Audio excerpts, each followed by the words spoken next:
Russian overnight attack killed one person, injured at least 18, and struck a United States electronics manufacturer in the western Ukraine.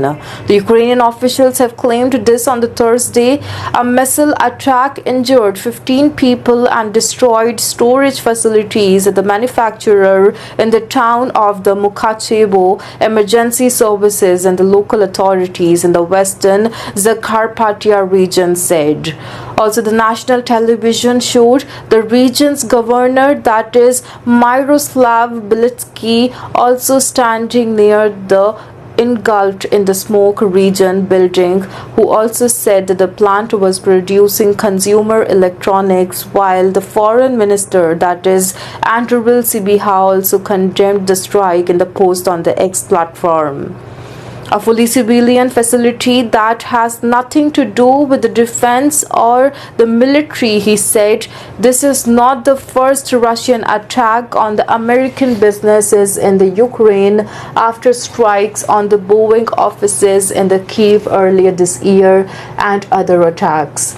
In the western city of the Lviv, the attack also killed one person, injured 3 more, and damaged 26 homes, according to the governor.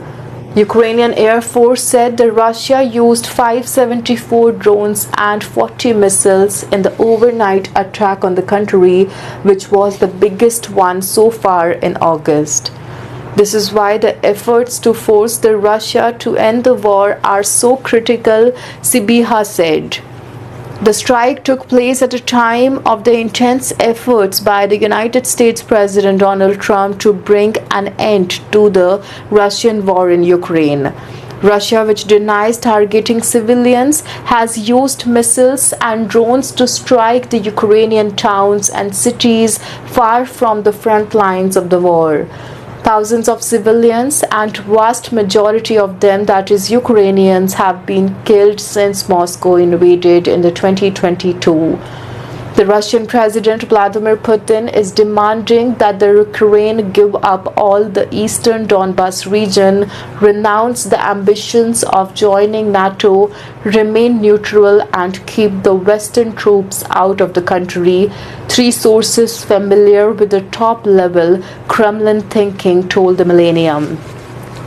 The Russian president met Donald Trump in Alaska on the Friday for the first Russia-United States summit in more than 4 years and spent almost all of the 3-hour closed meeting discussing what a compromise on the Ukraine might look like, according to the sources who have requested anonymity to discuss the sensitive matters. Speaking afterwards, beside Donald Trump, Putin said the meeting would hopefully open up the roads to peace in the Ukraine, but neither the leader gave the specifics about what they have discussed.